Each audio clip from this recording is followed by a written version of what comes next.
नमो नारायण। आप सभी का मेरे YouTube चैनल पर हार्दिक स्वागत है। भगवान की कृपा सदा आप और आपके परिवारजनों पर बनी रहे। आप सदा खुश रहें, स्वस्थ रहें। मेरा आप सबसे अनुरोध है कि वीडियो को अंत तक ज़रूर देखिएगा। हिंदू पंचांग के अनुसार ज्येष्ठ मास के कृष्ण पक्ष की एकादशी को अपरा या अचला एकादशी के नाम से जाना जाता है। इस दिन व्रत रखने से अपार सुखों की प्राप्ति होती है। आइए जानते हैं अपरा एकादशी व्रत से जुड़ी कुछ विशेष बातों के बारे में, जैसे कि अपरा एकादशी का व्रत कब रखा जाएगा, एकादशी और द्वादशी तिथि कब से कब तक रहेगी, दशमी तिथि से लेकर द्वादशी तिथि तक किन किन नियमों का पालन किया जाता है, व्रत पालन का यानी कि व्रत खोलने का शुभ मुहूर्त क्या रहेगा, क्योंकि एकादशी का व्रत हमेशा शुभ मुहूर्त में ही खोलना चाहिए।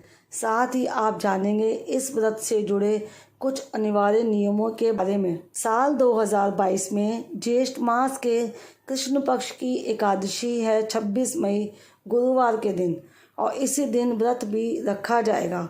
एकादशी की तिथि को लेकर बहुत सारे लोगों के मन में दुविधा रहती है, इसलिए मैं आपको बता दूं कि व्रत 26 मई को ही रखा जाएगा, क्योंकि 26 मई को द्वादशी तिथि युक्त एकादशी है। एकादशी की तिथि प्रारंभ होगी 25 मई बुधवार की सुबह 10:36 से और समाप्त होगी 26 मई गुरुवार की सुबह 10:54 तक। जब भी एकादशी की तिथि 2 दिन तक होती है तो ऐसे में द्वादशी तिथि युक्त एकादशी का व्रत रखना शुभदायी माना जाता है। 26 मई गुरुवार सूर्य उदय का समय रहेगा सुबह 5:46 और सूर्यास्त का समय रहेगा शाम 7:01। एकादशी का व्रत रखने वाले, पूजा करने वाले लोगों को इस दिन देर तक नहीं सोना चाहिए। सुबह सूर्य उदय से पहले उठकर स्नान आदि से निवृत्त होकर पूजा कर लेनी चाहिए। द्वादशी तिथि प्रारंभ होगी 26 मई गुरुवार की सुबह 10:55 से और समाप्त होगी 27 मई शुक्रवार की सुबह 11:48, क्योंकि द्वादशी तिथि को ही एकादशी का व्रत शुभ मुहूर्त में खोला जाता है और हमेशा सूर्योदय के बाद खोला जाता है। तो 27 मई शुक्रवार को सूर्योदय का समय रहेगा 5:45 और सूर्यास्त का समय शाम 7:02 पर। कभी भी एकादशी का व्रत सूर्योदय से पहले नहीं खोला जाता है और ना ही हरिवासर के समय व्रत खोला जाता है। द्वादशी तिथि को व्रत पारण कहा गया है, यानी व्रत खोलने का, जिसे व्रत तोड़ना भी कहते हैं। शुभ मुहूर्त रहेगा 27 मई शुक्रवार सुबह 5:47 से लेकर 8:50 तक। जब भी आप एकादशी का व्रत रखते हैं तो उसकी तिथि और शुभ मुहूर्त की जानकारी आपको ज़रूर पता होनी चाहिए। इसलिए कहते हैं कि एकादशी व्रत के नियमों का पालन करना सबके लिए संभव नहीं है, और यही कारण है कि एकादशी का व्रत सबसे कठिन माना जाता है। एकादशी व्रत के सबसे अनिवार्य नियमों में से एक नियम ये भी है कि कभी भी द्वादशी तिथि को ये व्रत हरिवासर के समय नहीं खोलना चाहिए, ना ही सूर्य उदय से पहले खोलना चाहिए। सूर्य उदय के बाद आप शुभ मुहूर्त के अंदर अंदर इस व्रत को ज़रूर खोलें। जो समय आपको बताया जाता है उस समय के बीच में आपको व्रत खोलना है, ना कि समय से पहले और ना ही समय के बाद। हरिवासर द्वादशी तिथि का प्रथम 1/4 पहर होता है, यानी कि जब द्वादशी तिथि लगी होती है तो उसके शुरुआत के 5 से 6 घंटे का जो समय है वही हरिवासर का समय कहलाया जाता है। इस समय खोला गया व्रत आपका खंडित भी हो सकता है, आपको दोष भी लग सकता है।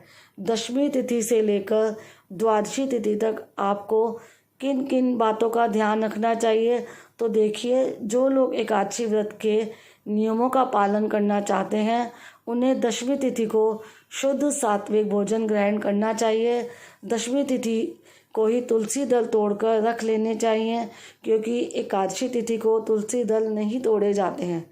एकादशी के दिन तुलसी जी में जल अर्पित नहीं किया जाता है, तो दशमी तिथि को आप सुबह तो जल अर्पित करें ही, क्योंकि इन दिनों बहुत ज़्यादा गर्मी का समय होता है, तो आप शाम को सूर्यास्त होने से पहले पहले एक बार तुलसी जी में जल भी ज़रूर अर्पित कर लें, ताकि तुलसी जी सूखे नहीं। एकादशी के दिन चावल का प्रयोग नहीं किया जाता है, यहाँ तक कि भगवान विष्णु की पूजा में अक्षत भी प्रयोग में नहीं किए जाते हैं।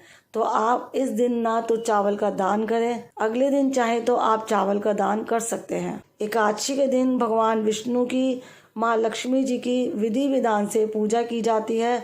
व्रत कथा पढ़कर या सुनकर आरती की जाती है। सारा दिन व्रत रखा जाता है।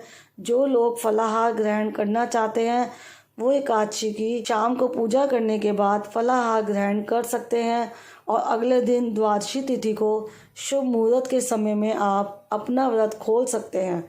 व्रत खोलने से पहले किसी योग्य व्यक्ति को या ज़रूरतमंद व्यक्ति को दान ज़रूर देना चाहिए।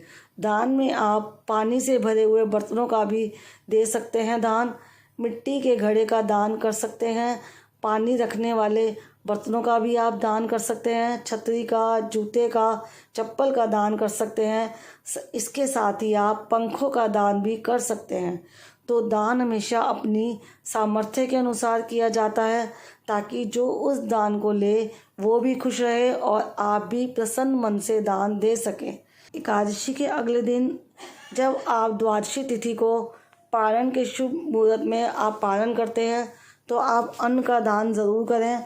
साथ में जो मौसमी फल होते हैं, केला, आम, खरबूजा, ककड़ी, आप इन चीज़ों का भी दान कर सकते हैं और दान देने के बाद ही आप शुभ मुहूर्त में अपना व्रत खोल सकते हैं। एकादशी व्रत से जुड़ी जानकारी जैसे व्रत कथा, पूजा विधि आपको आने वाली वीडियो में मिलेगी। उम्मीद करती हूँ आज की वीडियो आपको पसंद आई होगी। अगर वीडियो पसंद आई है तो वीडियो को लाइक ज़रूर करिएगा और कमेंट बॉक्स में मुझे बताइएगा ये जानकारी आपको कैसी लगी। साथ ही चैनल पर अगर पहली बार आए हैं तो चैनल को सब्सक्राइब भी ज़रूर करिएगा, ताकि आने वाली वीडियो की जानकारी आपको समय पर प्राप्त हो सके।